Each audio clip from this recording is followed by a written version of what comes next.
So this is a patient with a story of 1 year with a claudication with the 100-meter walking distance on the left leg, and as you can see, we did some different projection with the angiogram for iliacs, for SFA, CFA, and the distal.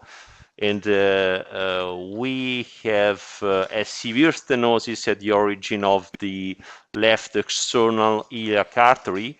So in a patient with the 3 vessel beds that are diseased, probably this is the best option to treat the proximal one. So just the proximal one could be enough to treat a patient that is Rutherford 3 at this stage. It could be enough. So our strategy will be, as already said, multiple angiogram, then predilatation, then IVUS, and we already did the IVUS to check the sizing, and we are confirming that the sizing is between 8 and 8.5. So we are planning to do an IVL L6 9 millimeter, that is about 10% oversizing.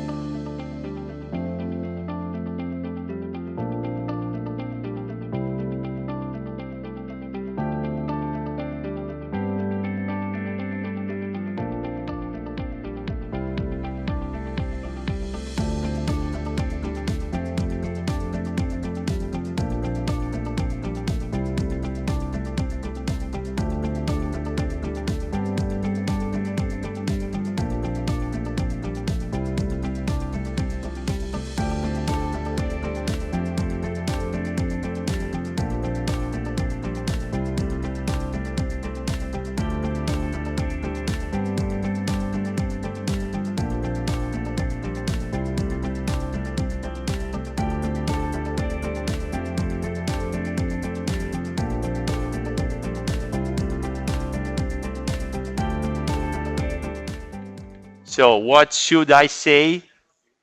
So I would say that is absolutely the best imaging that we could imagine. Of course we'll do a couple more of projection, but we have no residual stenosis more than 20%. I would say between 5, 10, and 15 probably. We have no spiral dissection, no flow limited dissection. The L6 will be a game changer as calcium modification tool in large vessels. It's a patient with lifestyle limiting claudication. He underwent common femoral endarterectomy on the left side, and a couple of months later he suffered a major stroke. He didn't really recover from the stroke, but some months later comes back with lifestyle limiting claudication, long SFA lesion, and most importantly, high grade severe calcified CFA disease. I discussed with the patient both options, endovascular and open. He was quite restricted about the open repair because he didn't want to have a major adverse cardiovascular event again.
Very interesting to see that now we can treat bigger vessels. We're not so limited from the diameter of the vessel.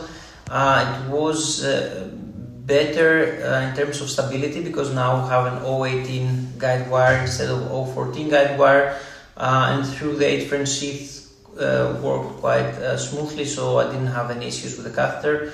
And actually with the angiographic result and the IVUS result, we are very happy with the options that we have right now. So we treated a 63-year-old male patient with PAD on the left side. He had a heavy calcified tight stenosis of the entire length of the common iliac, which was quite large with 11 millimeters. And then he also had a lesion in the distal SFA and the popliteal artery. So we plan to do this in a crossover fashion.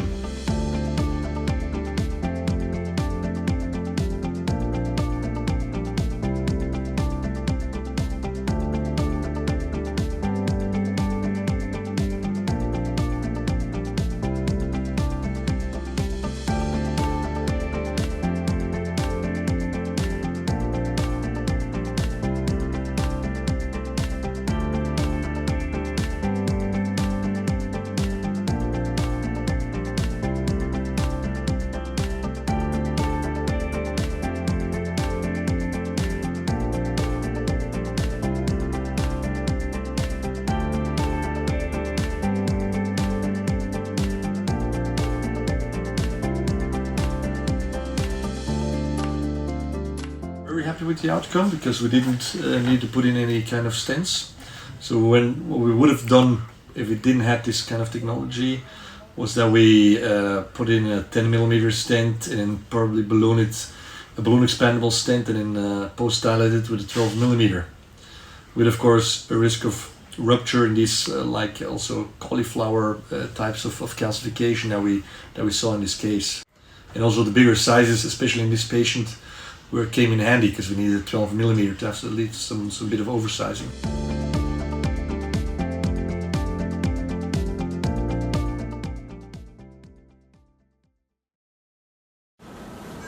So we just treated a 72-year-old patient who had severe disoblique claudication. He couldn't walk more than 50 meters without having pain in both limbs.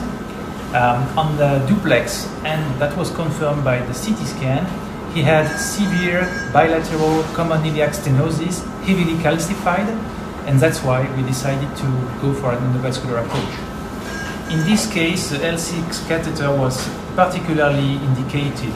IVL, intravascular lithotripsy, was deemed necessary because the lesions were heavily calcified, and I needed a tool that allowed to open the lesion but without using high pressure balloons to avoid iliac rupture.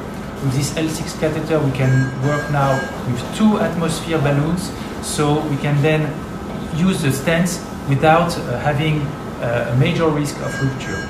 Another important feature is that this patient had a lesion that was very near the aortic bifurcation, very next to the aortic bifurcation. So there was a risk to do a kissing stent in this patient, which may be an issue for future crossover approaches.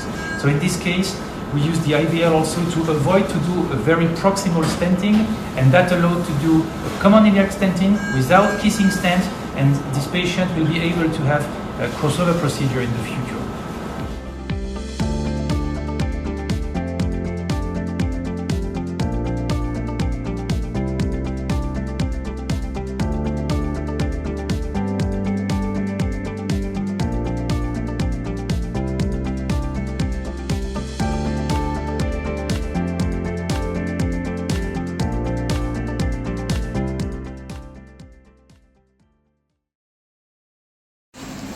So we've just finished treating a 76-year-old male patient with short distance claudication. He's got bilateral, heavily calcified common iliac artery stenosis, worse on the left, and a very small distal aorta with circumferential calcification. The reason we chose the L6 in this case was one, for the sizing, so we were able to oversize appropriately for his 8mm common iliac arteries by using a 9mm L6 catheter. Also, we really wanted to modify the plaque in the osteocalcific lesion to see if we could just leave our stents flush at the common iliac artery origin and avoid having to protrude our stents into the small distal aorta A, for safety purposes, and B, to maintain a crossover option later on if you should need that. The trackability over the 018 wire was really impressive, especially through the left-sided stenosis, which was actually 95% pretty tight, but the catheter went through on the first pass over an 018 wire. There was a very impressive result, particularly on the left, after IVL alone. We did place some stents, but we were able to land flush to the common iliac artery, ostia bilaterally. So again, we achieved what we wanted in terms of avoiding protrusion of the stents into that small distal aorta and maintaining crossover option in the future should he need it.